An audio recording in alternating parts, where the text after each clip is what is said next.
तो बात हो रही थी WHO guideline for quality control of herbal drugs की, जो कि हमारा quality control and standardisation of herbals का यूनिट नंबर 1 का पार्ट है और जो सब्जेक्ट है हमारा बी फार्म 8th सेमेस्टर का।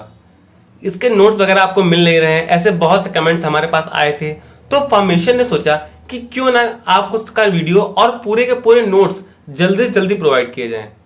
तो इसका जो फर्स्ट पार्ट है यानी कि इस टॉपिक का WHO गाइडलाइन का, उसमें हम लोगों ने डिस्कस किया था कि शॉर्ट में कैसे सब होगा, क्या क्या होता है, कितने पार्ट के होते हैं, कितनी गाइडलाइंस होती हैं, कैसे क्या होता है, वो सब बताया था। और अब जो आज सेकंड पार्ट है इसका, उसमें ये सबको हम लोग डिटेल से डिस्कस करेंगे।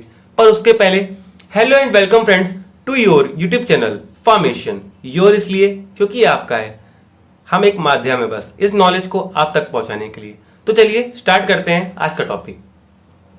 सबसे पहले जो पॉइंट था हमारा वो था बोटेनिकल, यानी कि बोटेनिकल गाइडलाइन में क्या दिया है।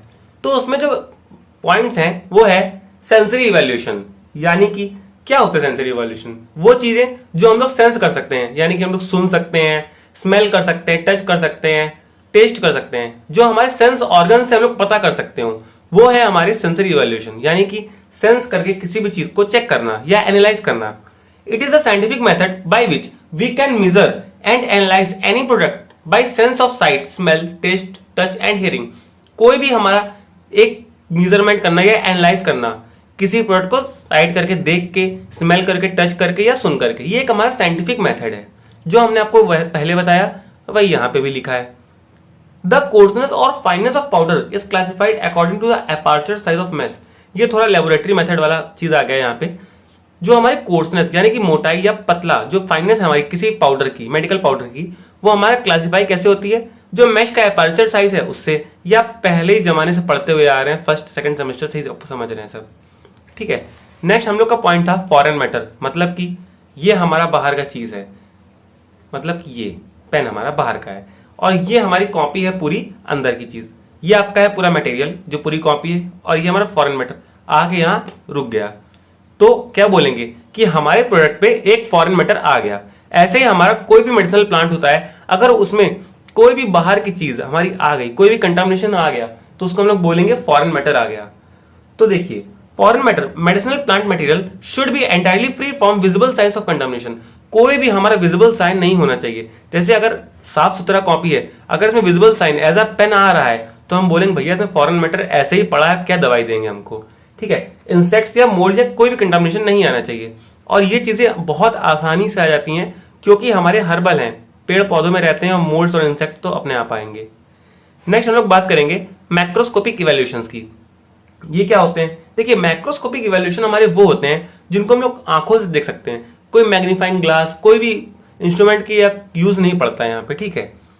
In this examination is done by own eyes normally, like size, order, texture, fracture, characteristic, ये सब जो हम लोग नॉर्मली देख के बता सकते हैं कि हाँ इसमें इतनी लाइनें खींची हैं, ये लिखा है, नॉर्मली हम लोग बता सकते हैं, वो हमारा मैक्रोस्कोपिक इवैल्यूएशन है। इसमें कुछ दिमाग लगाना है नहीं। नेक्स्ट हमारी गाइडलाइंस थी फिजिकोकेमिकल के बारे में। उसमें सबसे पहला हमारा आएगा TLC, यानी कि थिन लेयर क्रोमेटोग्राफी। और आप इसको अभी ही बहुत डिटेल में पढ़ के आए हैं, तो आपको जो जो उसमें आता हो वो आप इधर लाके लिख दीजिएगा, पर अभी शॉर्ट में आपको यहां पे लिखना है। तो thin layer chromatography is a method for qualitative determination of small amount of impurity. इसमें जो हमारी स्मॉल अमाउंट ऑफ इम्प्योरिटी होती है वो कौन सी है, यानी कि क्वालिटेटिव मेथड, वो हम यहाँ पे बताते हैं। इसका एक फॉर्मूला है RF is equal to distance travel by solute upon distance travel by solvent. बाकी इसका डायग्राम वगैरह है, जो भी आपको इसमें आ रहा हो आप इसमें एक्स्ट्रा लिख सकते हैं अपनी तरफ से, क्योंकि अभी पढ़ के आए, याद तो होगा। और फिर से एक पुरानी चीज जो आप फिर से पढ़ेंगे, ऐश, यानी कि ऐश वैल्यू क्या होती है। कोई भी चीज, हमारा कोई भी मेडिसिनल प्लांट है, मानिए कोई भी हमारी लीव है, उसको हमने जलाया और उसके बाद जो रेसिड्यू बचेगा, उसका जो ऐश, जो धूल बचेगी, उसको हम लोग बोलेंगे ऐश वैल्यू। देखिए, the residue remaining after incineration of herbal drug is the ash content of drug. जो भी हमारा हर्बल ड्रग को जलाने के बाद उसका ऐश कंटेंट बचता है, वो हमारा हर्बल ड्रग का ऐश कंटेंट है, ठीक है।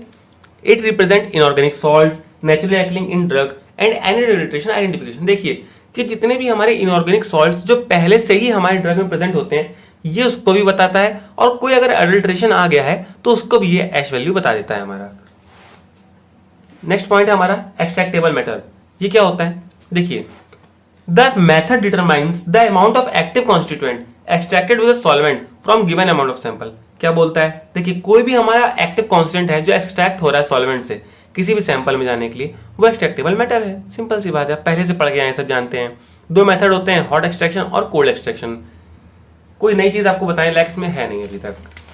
डी हमारा volatile oils, these are characterised by the odour oil like appearance. कैसा होता है, ऑर्डर अलग होती है, ऑयल लाइक एक्सपीरियंस होता है, एबिलिटी होती है वोलेटाइल रूम टेम्परेचर। नॉर्मली हम लोग रखेंगे उड़ जाएगा, ये हमारा वोलेटाइल ऑयल होता है। जो हमारा नेक्स्ट हमारा गाइडलाइंस था वो था फार्माकोलॉजिकल प्रॉपर्टी के ऊपर। अब फार्माकोलॉजिकल के बात करेंगे तो यहाँ पे कुछ चीजें आती हैं जो आप पहले से पढ़ भी चुके हैं और शायद आप भूल भी गए हो। तो देखिए पहला हमारा आता है फार्माकोलॉजिकल, वो थोड़ा इश्यू हो गया था यहाँ पे भी। देखिए फार्माकोलॉजिकल, ए बिटरनेस वैल्यू, यानी कि क्या होती है बिटरनेस वैल्यू। आप जीभ में कोई भी चीज रखेंगे बिटर लगेगी आपको, सबसे पहले आपको पता चलेगा कि भैया ये बिटर है। अब बिटर क्या है, कितनी है, वो हम लोग पता करेंगे बिटरनेस वैल्यू से।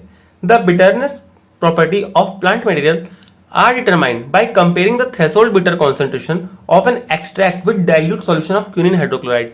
लिखा है लैंग्वेज सिंपल से आपको हम बता रहे हैं। देखिए कोई भी हमारा एक सॉल्यूट है या फिर कोई भी हमारा एक सैंपल है, उसकी बिटरनेस वैल्यू हम लोग कैसे पता करेंगे, कुछ नहीं करेंगे, बस एक क्विनिन हाइड्रोक्लोराइड आर का सैंपल लेंगे, डाइल्यूट सॉल्यूशन लेंगे और उसको हमारे बिटरनेस वैल्यू किसकी, जो हमारा प्लांट है उसकी बिटरनेस वैल्यू से कंपेयर कर लेंगे, पता चल जाएगा भैया कितनी बिटरनेस वैल्यू है उसकी। इसका एक फॉर्मूला भी छोटा सा, bitterness is equal to 2000 into C upon A into B. ये अगर आप लिख के आएंगे फॉर्मूलेस जो आपको बीच बीच में बता रहे हैं हम, तो कुछ आपको फायदा होगा नंबर्स में, क्योंकि एग्जैक्ट तो टीचर को भी नहीं याद रहते हैं, अगर आप लिखेंगे तो कुछ फायदा हो जाएगा। नेक्स्ट हम लोग बात करेंगे फार्माकोलॉजिकल में स्वेलिंग इंडेक्स की। तो ये क्या होता है, देखो 1 ग्राम प्लांट मटेरियल को स्वेल करने में, फूलने में कितना ml ऑफ वाटर लग रहा है या फिर कितना ml ऑफ सॉल्वेंट लग रहा है, वही होती है हमारी स्वेलिंग इंडेक्स। देखो the swelling index is the volume in ml taken up by swelling of 1 gram of plant material under specific condition. वही जो हिंदी में बताया वही इंग्लिश में लिखा है। अब कैसे करते हैं स्वेलिंग इंडेक्स को, कैसे पता करेंगे क्या है क्या नहीं है, उसकी प्रोसेस आप लिख लीजिए। एक बार आप अगर इसको एग्जाम में लिखेंगे ऐसा ही तो नंबर मिल जाएंगे। देखिए उतना ही बताएंगे जितने आपको नंबर मिले अच्छे से, वो सब आप लिख जाइएगा, एग्जाम में अच्छे नंबर आएंगे। 1 ग्राम ऑफ प्लांट मटेरियल लेंगे, 25 ml वाटर लेंगे और 25 ml का ही मेजरिंग सिलेंडर लेंगे, यानी कि 25 ml की मेजरिंग सिलेंडर में 25 ml वाटर डालेंगे और 1 ग्राम प्लांट मटेरियल डालेंगे। उसको 1 घंटे तक हर 10 मिनट में हम लोग शेक करेंगे। 1 घंटे बाद 3 घंटे के लिए, 3 आवर्स के लिए हम लोग रूम टेम्परेचर पे छोड़ देंगे। उसके बाद उसको मेजर कर लेंगे भैया कितना हुआ, क्या उसने सोखा, कितना ग्राम उसने वाटर ml सोख लिया, पता चल जाएगा सिंपल से। फार्माकोलॉजिकल का लास्ट है हमारा फोमिंग इंडेक्स। फोमिंग इंडेक्स में क्या होता है, many medicinal plant material contain saponins. Saponin तो आप जानते ही हैं, पहले से पढ़े हैं, सेकंड थर्ड सेमेस्टर में था सैपोनिन्स, वहां से चालू हो गया था और आपकी फार्माकोग्नोसी में भी था। तो जो हमारे मेडिसिनल प्लांट होते हैं वो हमारे सैपोनिन कंटेन करके रखते हैं। उनसे क्या होता है, जब सैपोनिन हमारे डिकॉक्शन, जब इनको शेक किया जाता है तो वो लोग हमारे क्या करते हैं, हमारे सॉल्यूशन में फोम बना लेते हैं, बहुत झाग झाग सी आ जाती है, तो वहां से हमारा फोमिंग इंडेक्स पता चल जाता है। इसका भी एक प्रोसेस है लंबा सा, पर इतना ही लिख के आएंगे तो नंबर आ जाएंगे आपके, कोई इश्यू नहीं आएगा उसमें, क्योंकि आपको सब कुछ साथ में ही लिखना है यहाँ पे। फोर्थ हमारा पॉइंट है टॉक्सिकोलॉजिकल गाइडलाइंस। इसमें क्या होगा, पहला है हमारा pesticide residue. Medicinal plant material are liable to contain pesticide residue which accumulate from agricultural practice and administration of fungicide and storage।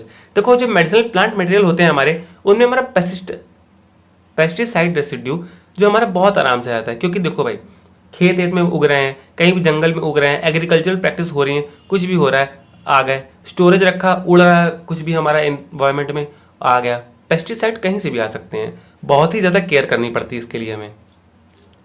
अब जहां पे टॉक्सिकोलॉजिकल की बात हुई वहां पे हमारा आर्सेनिक और हैवी मेटल की पॉइजनिंग तो आएगी ही, यह आप बहुत पहले से जानना है। जहां पे टॉक्सिकोलॉजिकल वहां पॉइजनिंग आर्सेनिक या हैवी मेटल्स की। तो देखो भाई, contamination of medicinal plant materials which arsenic and heavy metals can be attributed to many causes including environmental pollution and traces of pesticide. जो हमारा कंटामिनेशन होता है मेडिसिनल प्लांट मटेरियल का, जो हमारे आर्सेनिक या हैवी मेटल से होगा, वो हमारा बहुत सारे कॉजेस से हो सकता है, या फिर हमारा एनवायरमेंटल पॉल्यूशन से भी हो सकता है। जो हमारे पेस्टिसाइड के ट्रेस है, जब हमारे उड़ के किसी भी चीज से, मानिए ये हमारा कुछ पेस्टिसाइड का ट्रेस जा रहा है, वो आके हमारा बैठ गया हमारी कॉपी पे या फिर हमारे सैंपल पे, पॉइजनिंग हो गई, कंटामिनेशन आ गया। इसके लिए हम लोग क्या करते हैं, लिमिट टेस्ट फॉर आर्सेनिक और limit test for cadmium and lead हम लोग यूज करते हैं, अच्छे से कुछ पता हो जाता है, कोई इश्यू आता नहीं है। पांचवा हमारा पॉइंट है माइक्रोवेल कंटामिनेशन। ये हमारा बहुत ही इंपॉर्टेंट पॉइंट है एक तरीके से, और इजी भी है, समझ भी सकते हैं, कोई दिक्कत नहीं इसमें। वही बात पहले हम लोगों ने पढ़ी थी, वही यहाँ पे है, बस थोड़ी घुमा फिरा के। Microbial contamination, medicinal plant material normally carry a great number of bacteria and mould because of originating in soil. क्योंकि ये सॉइल में होते हैं, धूल मिट्टी पे होते हैं, इसलिए इन्हें बहुत ज्यादा बैक्टीरिया और मोल्ड्स आ जाते हैं। Current practices of harvesting, handling and production में कॉज एडिशनल कंटामिनेशन इन माइक्रोवेल ग्रोथ। जो हमारी हार्वेस्टिंग, हैंडलिंग और प्रोडक्शन हो रहा है आजकल, जो प्रैक्टिसेस चल रही है मशीनों से, उससे हमारा कंटामिनेशन और माइक्रोवेल ग्रोथ भी बहुत ज्यादा हो जा रहा है। और देखो भाई, अगर आपको आवाज थोड़ी तेज लग रही हो तो थोड़ा स्लो खुद से कर लीजिएगा, ऊपर ऑप्शन आता है, क्योंकि नॉर्मल बोलने की लैंग्वेज इतनी है तो थोड़ा हो जाता है, बाकी आप थोड़ा मैनेज कर लीजिएगा। Growth of micro organism can be identified by turbidity staining with suitable reagent. जो हमारे टर्बिडिटी होती है, स्टेनिंग मेथड्स होते हैं बहुत सारे हमारे, उससे हम लोग माइक्रो ऑर्गेनिज्म पता कर सकते हैं कि हमारा वायबल है, क्या है, मरे हुए हैं, सब पता चल जाता है।